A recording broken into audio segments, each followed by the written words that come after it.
Assalamualaikum warahmatullahi wabarakatuh. Perkenalkan, nama saya Clara Tahan dengan NPM 21040306019.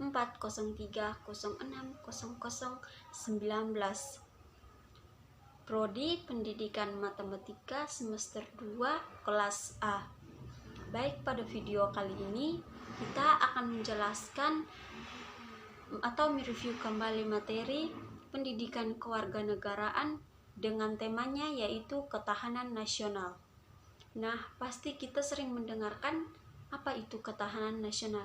Jadi, ketahanan nasional yaitu suatu kondisi ideal yang dimiliki oleh suatu negara dalam mengembangkan kekuatannya sehingga bisa menghadapi berbagai macam ancaman yang datang mengganggu kelangsungan hidup bangsa, baik itu dari internal maupun dari eksternal.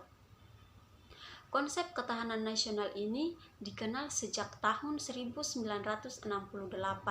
Menurut Lembaga Ketahanan Nasional, definisi dari ketahanan nasional sendiri merupakan kondisi yang dinamis dari bangsa Indonesia yang berisi soal daya tahan serta keuletan dalam menghadapi segala bentuk ancaman, gangguan, maupun ancaman dari dalam maupun luar negeri.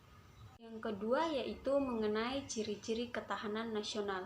Nah, ketahanan nasional sendiri memiliki 5 ciri khusus. Yang pertama, berlandaskan prosedur Astagatra, yaitu terdiri dari 3 faktor alami seperti kekayaan alam, geografis, serta masyarakat, dan 5 faktor kemasyarakatan tersendiri yaitu ekonomi, budaya, pertahanan, filsafat, serta ketenaga kerjaan.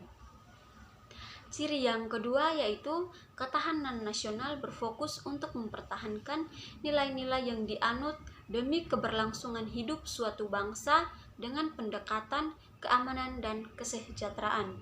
Yang ketiga yaitu berpegang teguh pada pemahaman wawasan nasional berdasarkan cara pandang bangsa sesuai dengan Pancasila dan Undang-Undang Dasar 1945. Dan yang keempat yaitu ketahanan nasional merupakan wajib bagi negara berkembang, tidak pada negara maju. Yang ketiga yaitu sifat-sifat ketahanan nasional. Sifat-sifat ketahanan nasional digolongkan dalam 5 bagian. Yang pertama yaitu sifat yang mandiri, yang artinya ketahanan nasional ini harus percaya penuh pada kemampuan negara itu sendiri. Suatu negara harus memiliki prinsip tidak mudah menyerah dan bertumbuh pada identitas, integritas, dan kepribadian bangsa. Sifat yang kedua yaitu dinamis, yang berarti ketahanan nasional akan selalu berubah-ubah, baik itu meningkat maupun menurun sesuai dengan kondisi dan situasi dari suatu bangsa. Sifat yang ketiga yaitu wibawa, yang berarti ketahanan nasional harus selalu meningkatkan kualitasnya sehingga bisa diperhitungkan oleh suatu negara atau oleh negara lain. Dengan kewibawaan itu, suatu negara akan lebih disegani oleh negara lain. Sifat yang keempat yaitu manunggal, yang artinya ketahanan nasional harus mewujudkan kesatuan yang seimbang di antara semua aspek bernegara.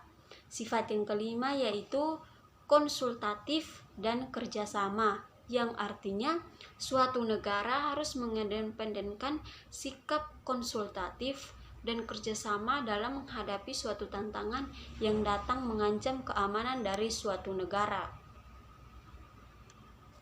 Yang keempat yaitu asas-asas ketahanan nasional. Asas ketahanan nasional merupakan pedoman yang berdasarkan nilai dari Pancasila dan Undang-Undang Dasar 1945 dan wawasan Nusantara. Jadi, asas-asas ketahanan nasional dapat dibagi menjadi 5 asas. Yang pertama, asas kesejahteraan dan ketentraman. Dengan adanya 2 aspek ini, suatu kehidupan nasional akan berlangsung dengan baik atau lebih baik lagi. Dan ketentraman ini tidak bisa dipisahkan dan saling mempengaruhi satu sama yang lain. Yang kedua yaitu asas komprehensif integral, yang berarti kondisi di mana kehidupan bangsa bisa harmonis terpadu, seimbang, selaras, dan serasi.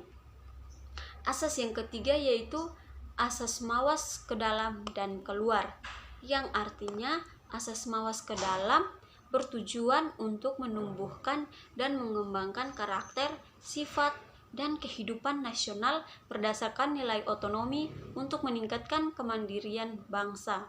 Sedangkan wawasan keluar berarti suatu negara bisa mengantisipasi, melawan, dan menanggulangi dampak lingkungan luar negeri. Yang kelima yaitu unsur-unsur ketahanan nasional. Unsur-unsur ketahanan nasional dapat dibagi menjadi dua unsur. Yang pertama, unsur pancagatra. Pancagatra ini pada dasarnya hubungan antara manusia dengan Tuhan, manusia dengan sesama, manusia dengan alamnya, serta manusia dengan dirinya sendiri.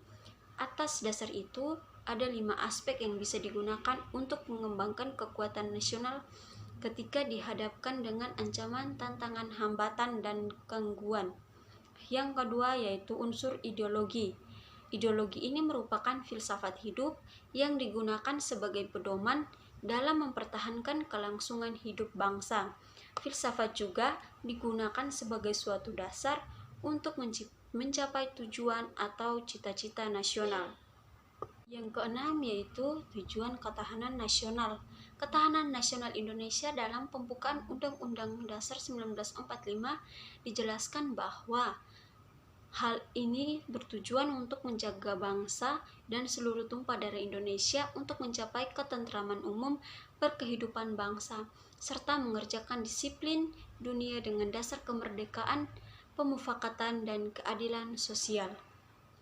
Sekian penjelasan saya mengenai ketahanan nasional. Apabila ada ucapan dan tindakan yang salah, saya mohon maaf. Sekian dan terima kasih. Wassalamualaikum warahmatullahi wabarakatuh.